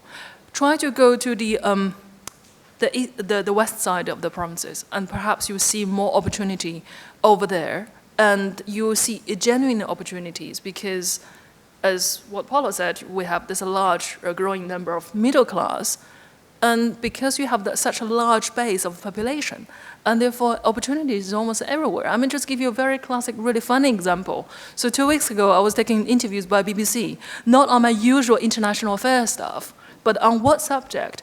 On halloumi cheese shortage in Cyprus. Why? Because the Chinese middle class are buying. Because in Cyprus now haven't got enough goat and sheep to produce cheese, because the Chinese thriving middle class now aspire to have this modern product consumption. I mean, you're absolutely right on this social mobility, social status issue. Having foreign product on your dinner table, having something foreign in your household is a social mobility issue in China. So that is the opportunity we're looking into, rather than just focusing on saturated market like mega cities in Beijing or Shanghai. So not sure how much that question would worthwhile, but helpful. Anyway. Thank you. Yeah. Thank you very much. Paulo, please. It's very interesting.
that opened almost 1,000 stores in China. What they did understand? The phenomena and the consumer behavior of the new emergent middle class in China. Nobody knows exactly if it is 150 million, 170 million, or 200 million. Consider women. The basic question was, how many shirts a Chinese woman has in the closet now compared with the Maoist period? Surprising question. But if you have the answer, maybe you will find a fantastic market. From 2 to 30. What is the level of revenue? Not enough for the moment to buy the kind of shirts you can buy on Louis Vuitton. Too expensive. But more revenue than low-cost brands. There was one European big brand that understood it is the moment to reach, I quote, the target, professional women, not married or not mothers for the moment, with professional ambition, growing revenue, wanting to buy modern clothes. This was a fantastic success in China. And it's not the kind of sector where there are political restrictions. Okay? Just to give you a very practical example, and I would, it's funny because, Raquel, so many definitions we pretend about others could be about ourselves. Yes, absolutely. Not exactly pie, but this phrase, this wording, a civilization pretending to be a nation state, could be a wording about Europe. Yes, we are a civilization. Some pretend Europe is a nation state. It is not. It is a collection of nation states which is different. What I prefer one ironic, my private ironic definition from the empire of the middle to the middle of the empire. You can summarize the recent evolution, the last century, heritage, and the transformation. Yes, there are problems with minorities. Yes, there are problems with migrations. Yes, there are problems with undocumented people. Yes, China is now facing problems with delocalizations. From China to Thailand, to Malaysia, to Vietnam, because China raised the basic revenue significantly. And there are low-cost countries, more competitive, not by scale, but on the labor costs, for instance. Okay? The other question is about, just one mention about Brexit. I remember one fabulous, first of all, UK have traditionally a lot of opinions about China. And you know our countries love foreign opinions about ourselves. Mainly when they are condescendent. They should do this and this. They should be this, or like that, okay? Even if the Britons are very pragmatic, they have opinions about Hong Kong. And I remember a famous letter when the British navigators, a little bit later than us, arrived to your nation and your country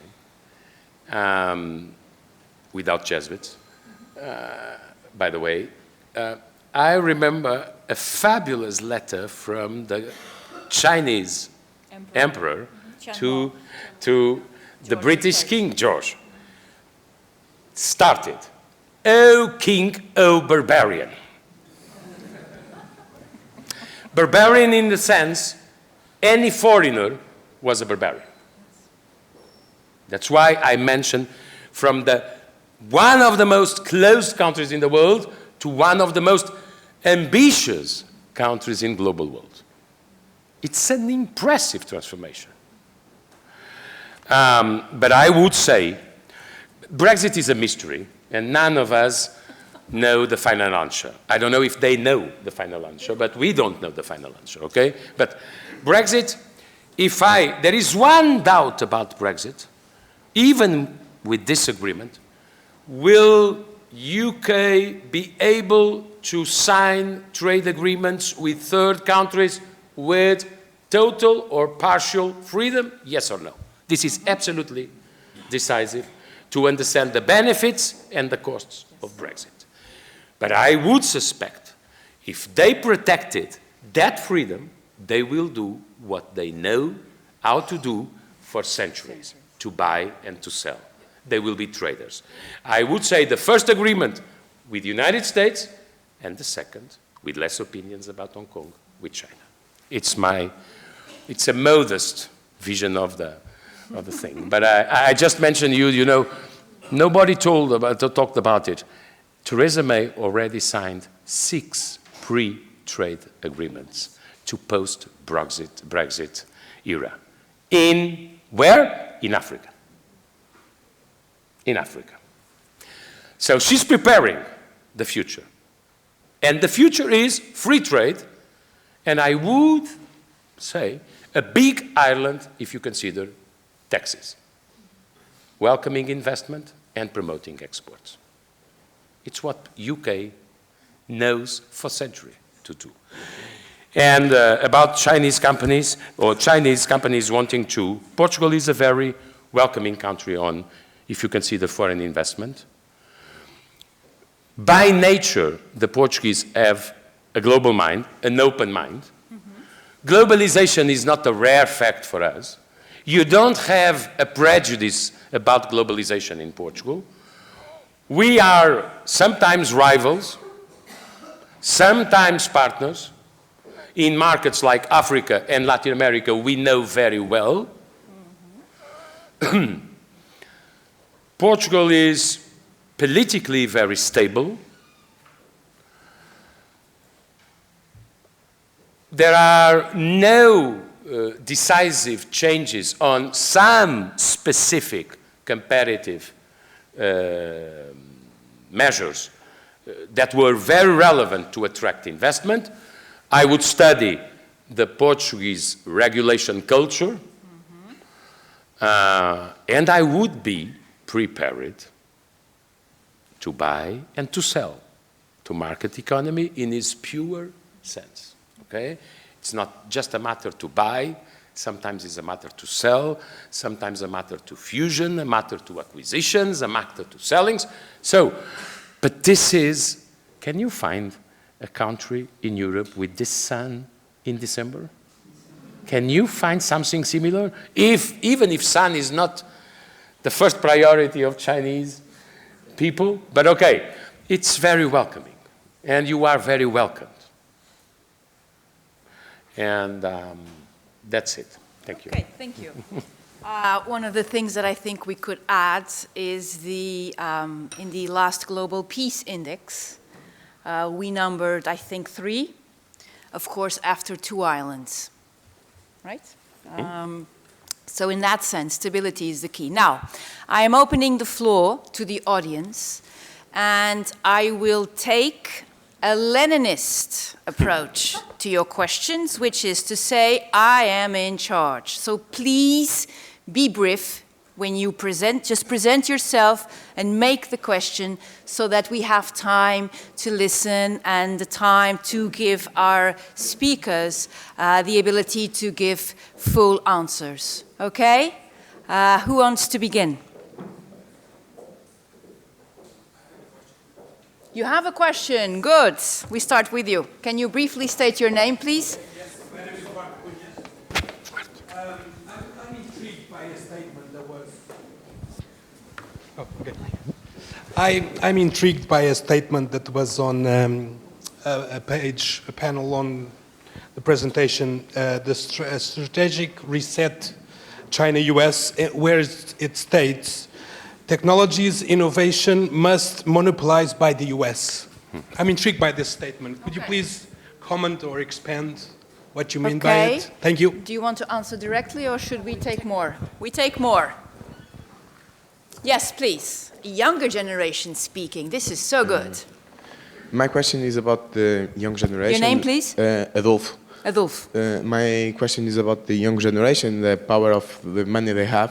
But on other hand, we have the changing in the power of the political party with the President Xi, the change of the succession rules, and the Western media talk about the possibility of 3 mandates, for example. And my question is the line between the political power and the economic power in China and the difference of ages. Okay. Thank you very much for your question. More, please. Yes. Hi, good morning. My name is Fernando Costa Ferreira, and I just have a couple of comments and a question. I don't know about that. I'll be very brief. I think on the point actually you made when you started that China is reasserting itself as the dominant economic power, and it was indeed the global economic power until the mid-19th century, but in a completely different context, in a context where globalization was not what it is now, and certainly China did not have the same outward look it has now. So I think that's a very, I think, significant difference. What I wanted to touch upon was what some of you, I think all of you, have referred in different ways about the, in a way, re-emergence of the Communist Party in China as the leading force. Yeah. You know, you can argue that over a period of time, sort of the civic society, the private sector was leading the way, and it was being left to its own devices. Yes. And maybe in the last 10 years, even before Xi Jinping, but certainly with this president, the reassertion of power is significant.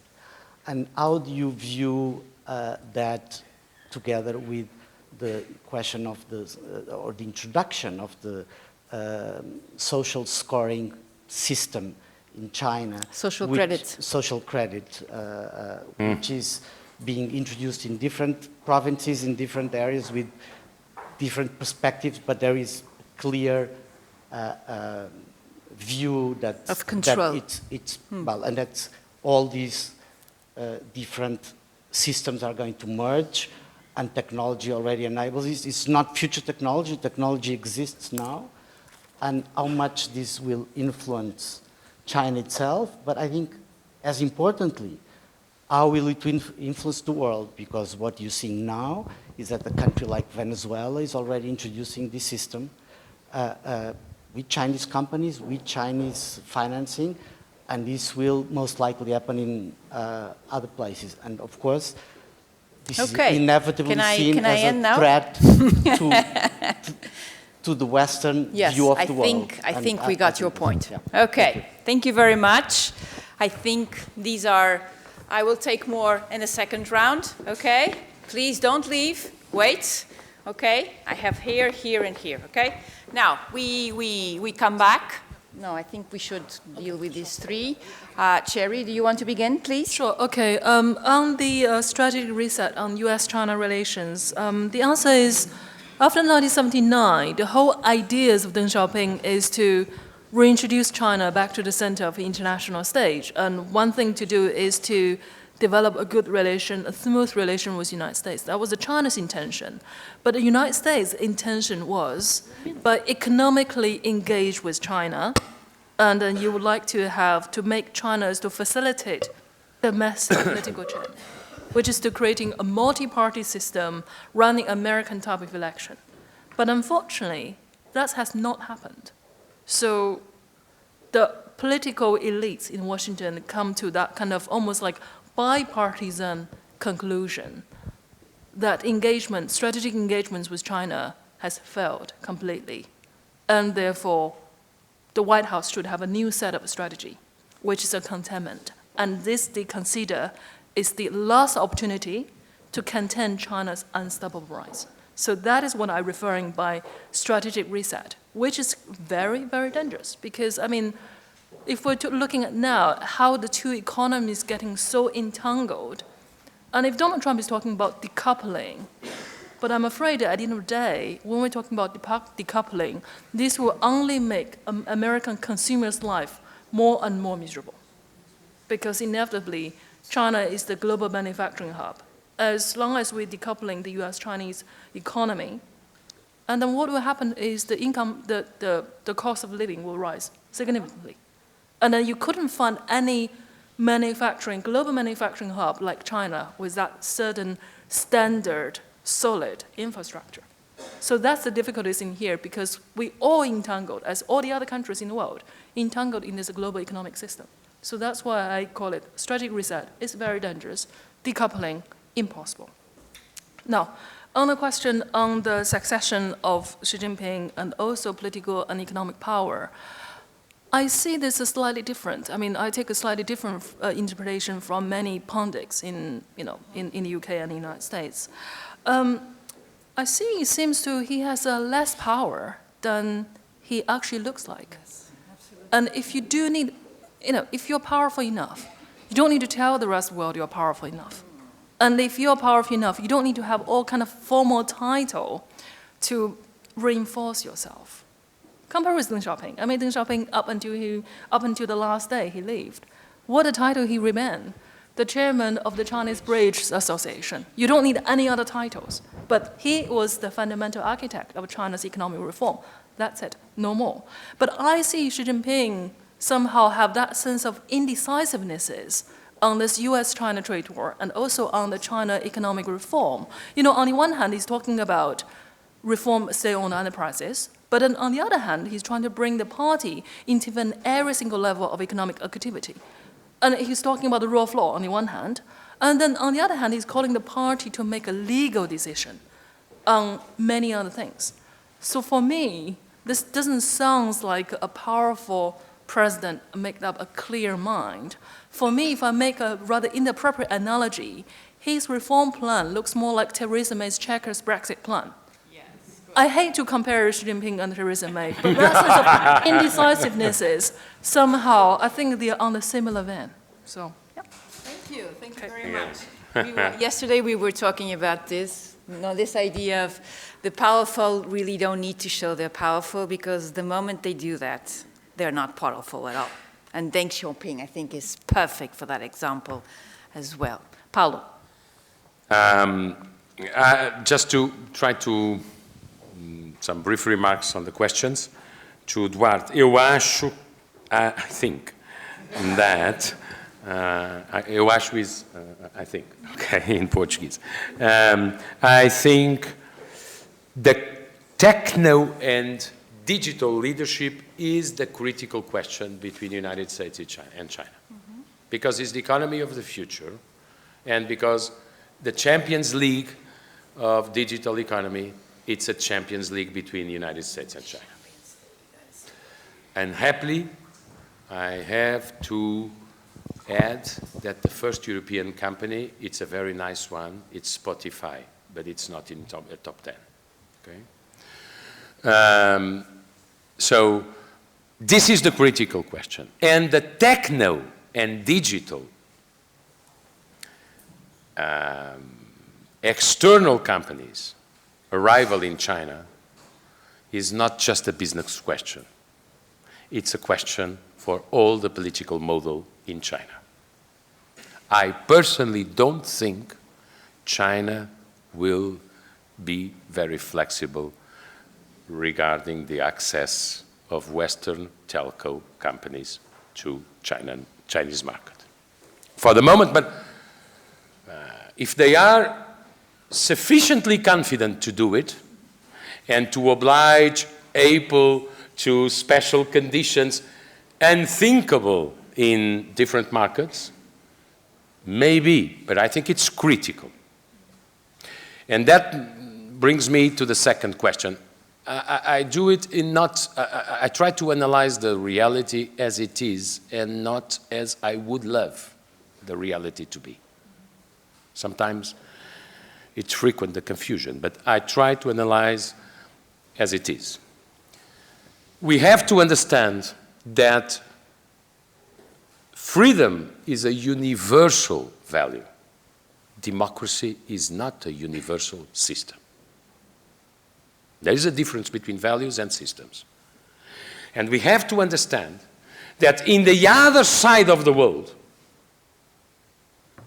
namely in Asia, sometimes in Africa, the most performant economies, by the way, are picking what I call, to be diplomatic, the Singapore model.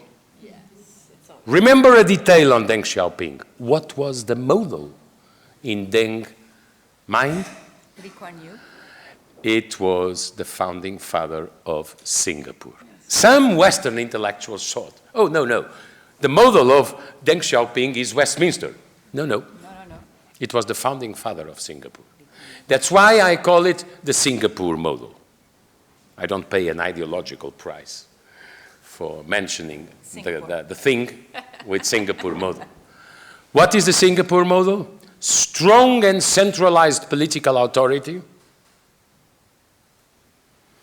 with no concessions about discussions about power, strong economic growth, strong inclusion through growth. It's not the European model.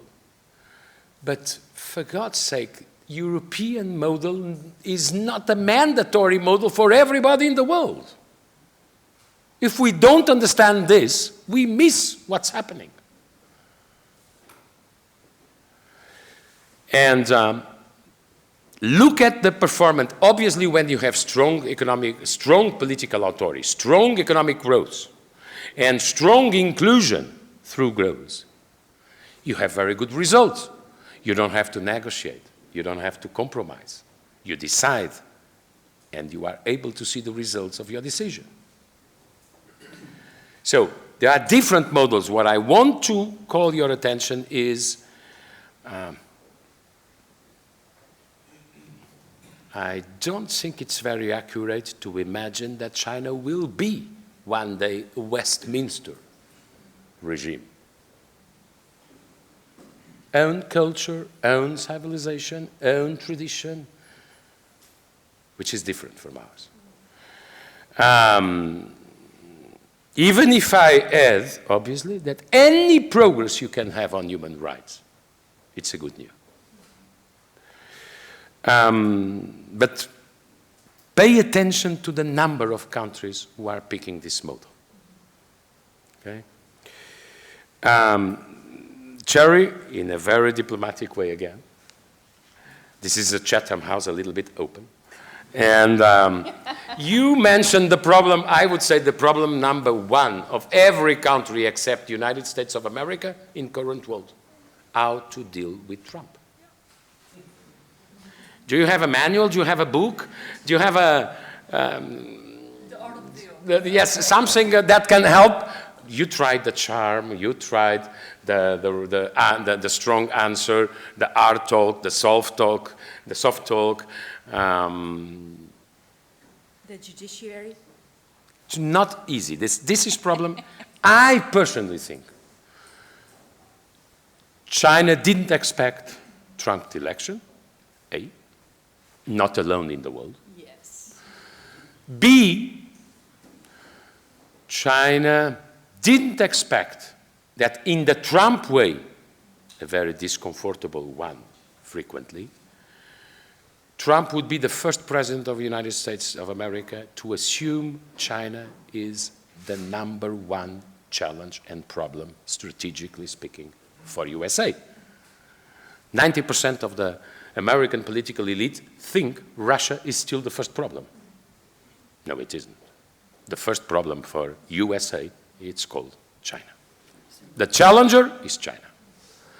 And so, as you didn't expect the election, not alone, as you didn't expect that you would put the finger in the question of China, it's not easy to deal with, except waiting for democratic rules. Midterm elections, re-election or no, the balance. And by the way, if I may be a little bit vulgar, Trump has, in his mind, wants to exchange missiles and potatoes. Missiles in North Korea, potatoes in trade. And he's saying to China, give me something in North Korea. I will give you something on trade. After deciding tariffs. So, for Trump, it's always a good help to a third country to decrease the tariff, not to erase the tariff. Okay? So, this is the deal. He is obviously making a link between North Korea. We didn't mention the issue of North Korea here, but it's a very relevant one. And it's very relevant for the modern perception about China. The linking between the North Korea dossier and the trade evolution. Okay? Finally, Question of control. Yes, about the young generation. I mentioned the Lamborghini. I was very, very impressed when it was, sometimes some details are very good thinking ones, because you have to think about what is in front of your eyes, but you didn't think before. It's very impressive, the rising and the social mobility of a young generation in China. Okay, you are discussing millennials in Europe, or even in the United States. What a strange discussion that would be in China. So, when you have such a powerful young generation, the level of dynamics in your society is very strong. There's no such a thing as granted rights in China. This is a Western concept. There is no rigid framework, namely on labor and investment. Okay? So, they want to become a strong middle class in the lowest time possible. Okay? And this is, in my opinion, the Chinese mainstream when you speak about young generation. About Xi Jinping, Cherry told everything. I just would add that he became thinker, what is a constitutional value. There are only, if I'm right, two thinkers. One is Mao, the other one is Xi. Even Deng was not a thinker in the constitution. Okay? He centralized power and authority, and it could be there's no definitive tradition about terms limits with Xi.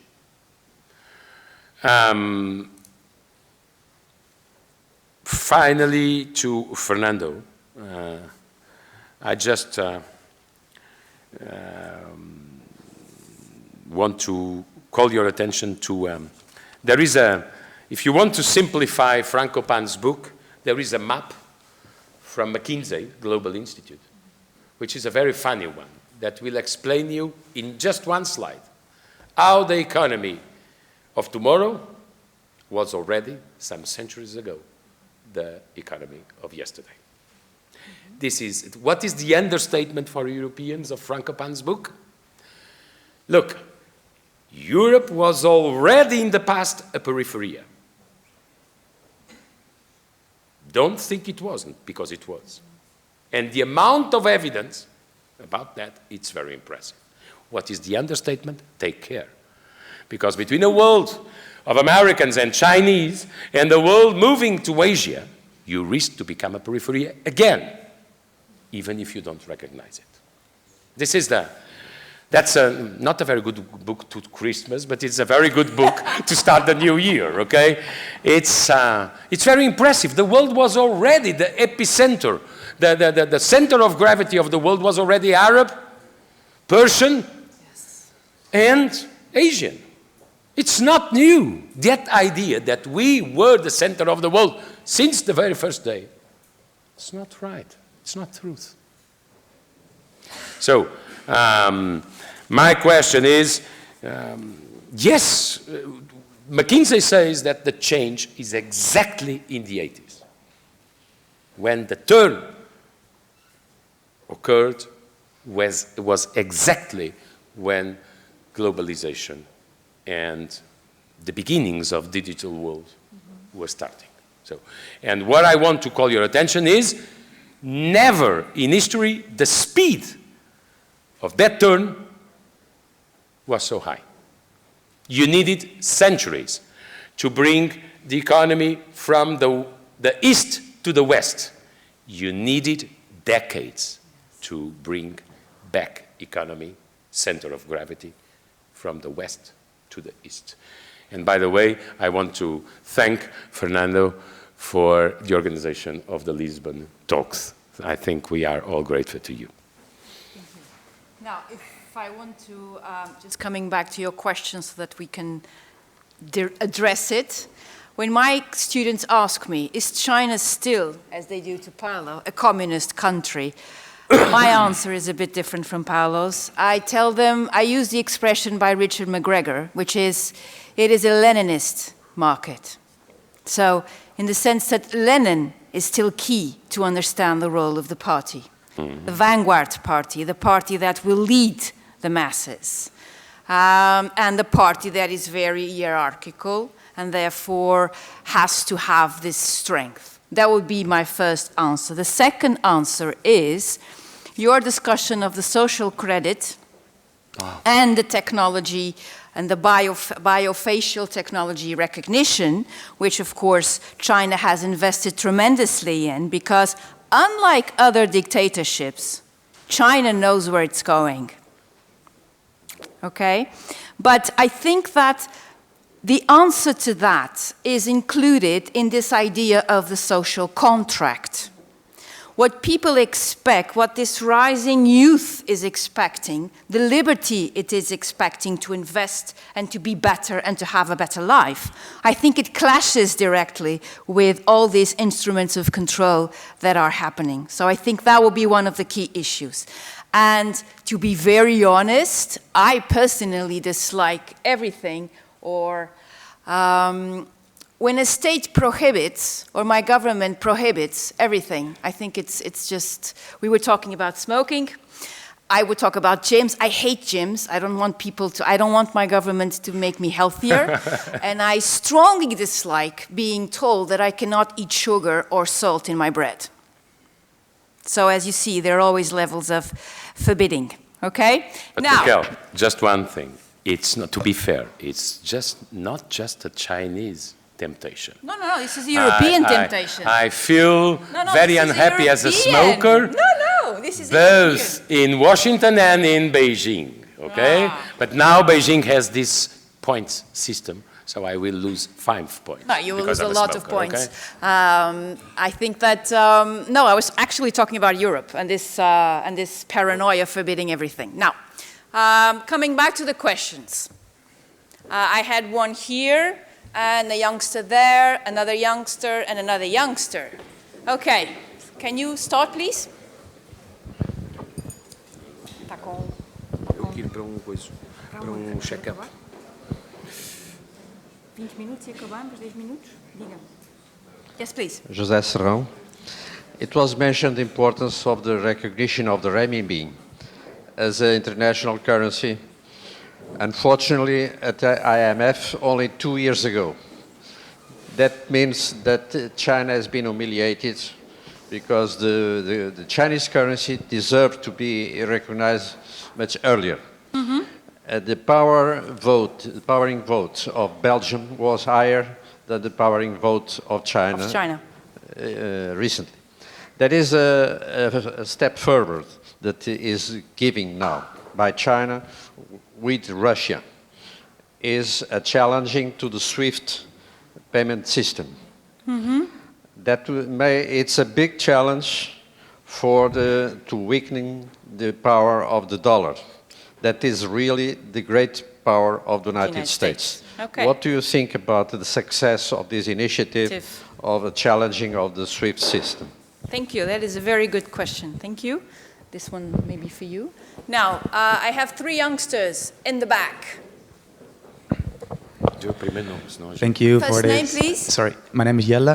Thank you very much for this edifying talk. My question concerns the cultural diplomacy of China's strategy in Europe. We've touched briefly upon the European values. I know that, for instance, the diplomatic representations of Sweden and the Netherlands are fostering LGBT and women's rights in China. Yep. What is the cultural diplomacy that comes with the Chinese FDI here to Europe or Southern Europe? Thank you. Also a very easy question to answer. Yes, please. Pode ficar com esta, a diplomacia cultural. Hello, my name is Pedro. I would just like to hear some brief comments on regarding the subject that Paulo raised of the students that are going abroad to study and that they come back. I think you told about 500,000 students each year. 700 million. 500 to 700,000 people. So, and then you said that 70%, nearly 70% are coming back to China. Yes. So I suppose the government is subsidizing these young people to study abroad. That would be my first guess. But then I don't know if you're 100% aware of how this works, but like, is it like they subsidize that they go study abroad so that they come back, but then if some come back, others don't? Like, is it an open job market or they can choose? Are you aware of how this works? I would just like to, because I'm curious on this topic. Okay, Okay. Thank you. And the last question here. My name is Bernardo Mendia. My question is, we know that we have 1.4 billion potential consumers and the respective companies, and in Portugal we have 10 million. We are a significant smaller economy.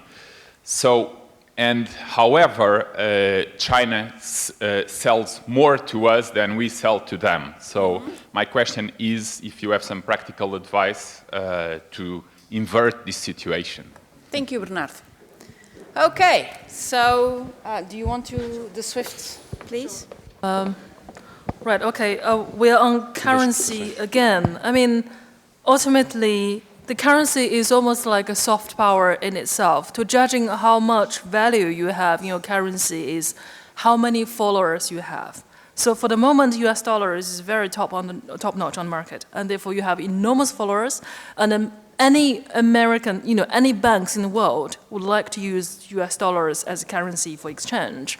But if you're asking how many banks are actually willing to use renminbi as the convertible currency, the answer is very, very little. So it's very few. So, I mean, that's one thing what China intended to do.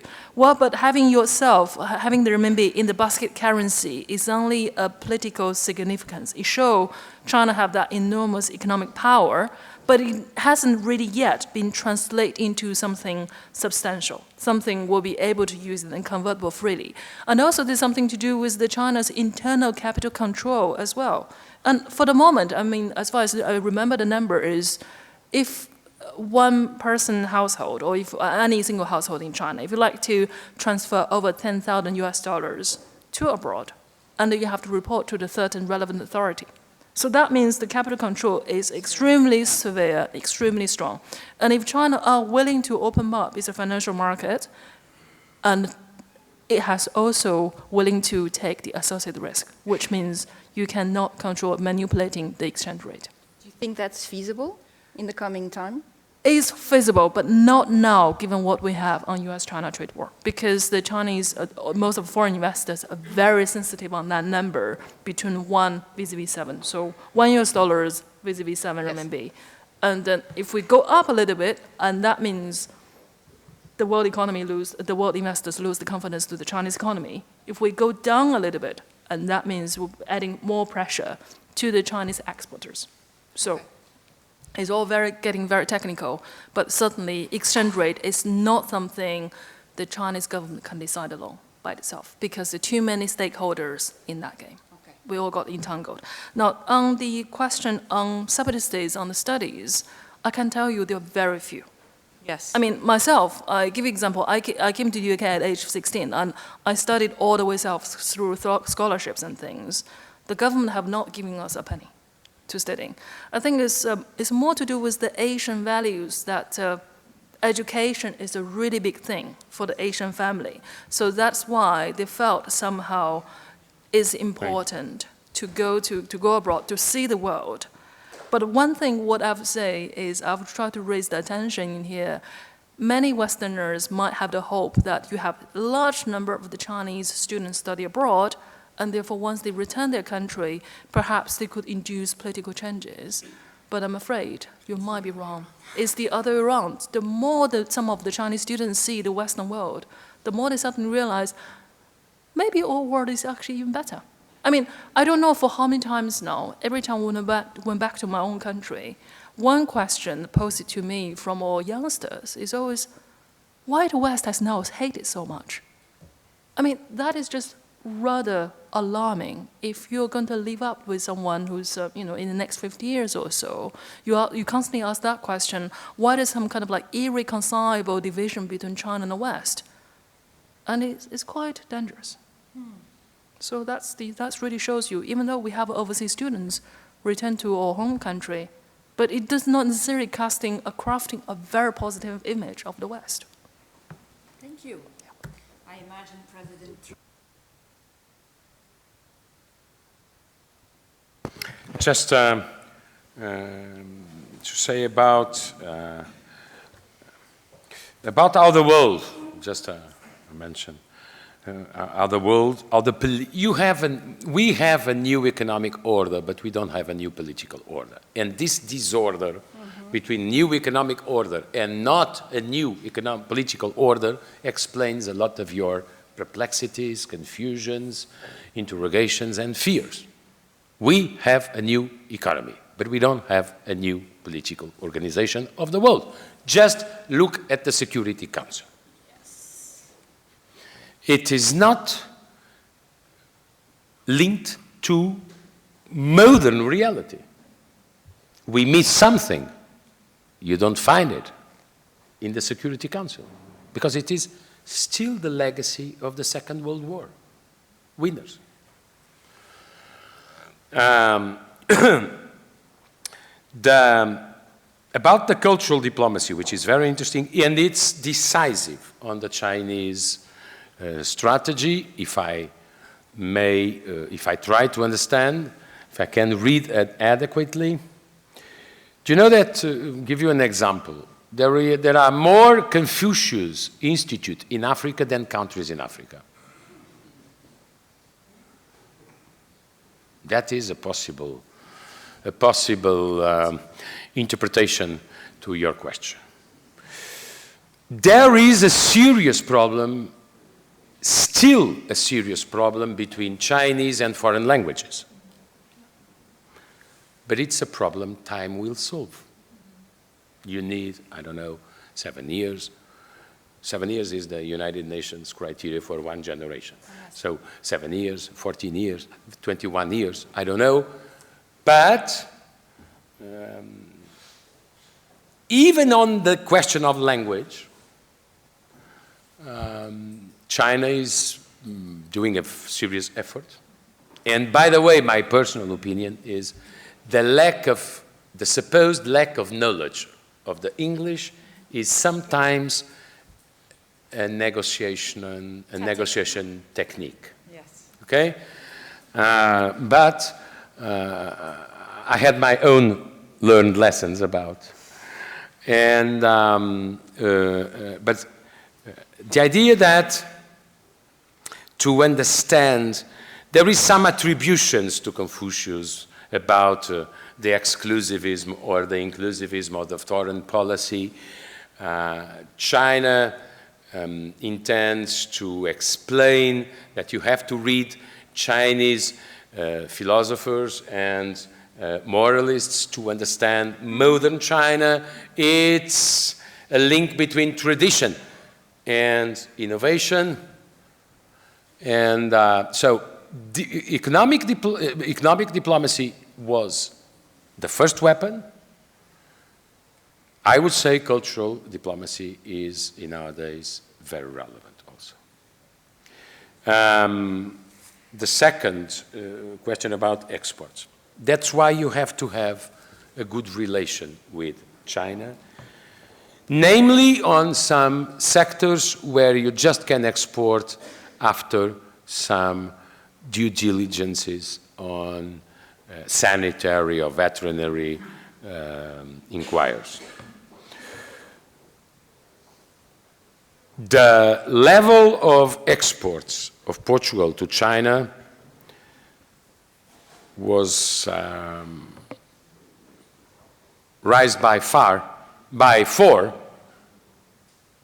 in the last decade. And the strength of the Chinese market in the Portuguese GDP grew by 3. It's a never-ending story, but we have to understand one thing. We are not the only country in the world that wants to export to the Chinese market, because it's a market of 1.4 billion persons. So if you want to export, try to keep good political relations, not with too much irritants, como agora se generalizou, not with too much incidents. Why?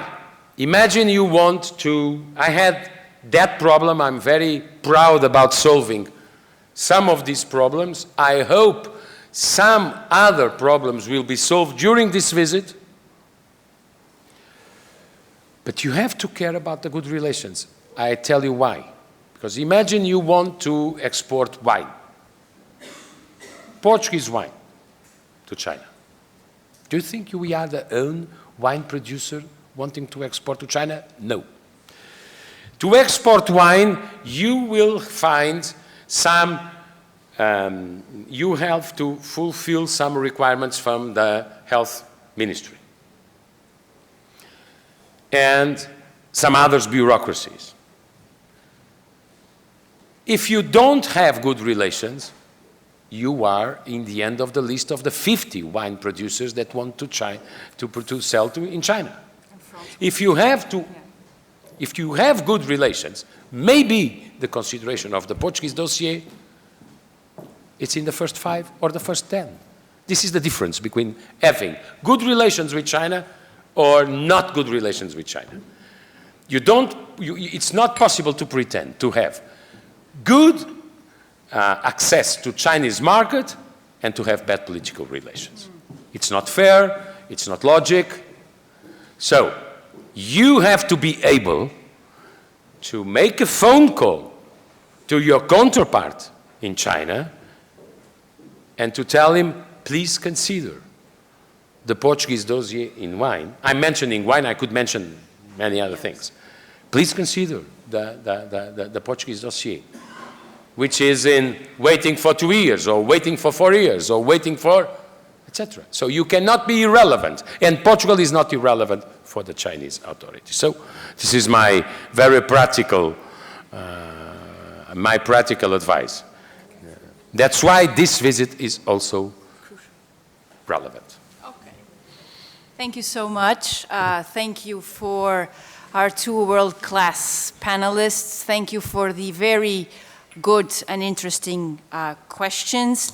I had so many things that I wanted to discuss. I even thought of being the devil's advocate and talking about India, but that will have to be for another session. What I would like to summarize here is that this was a very good example of the objectives of the Lisbon Club, which is to discuss the international in a country that is obsessed with the national.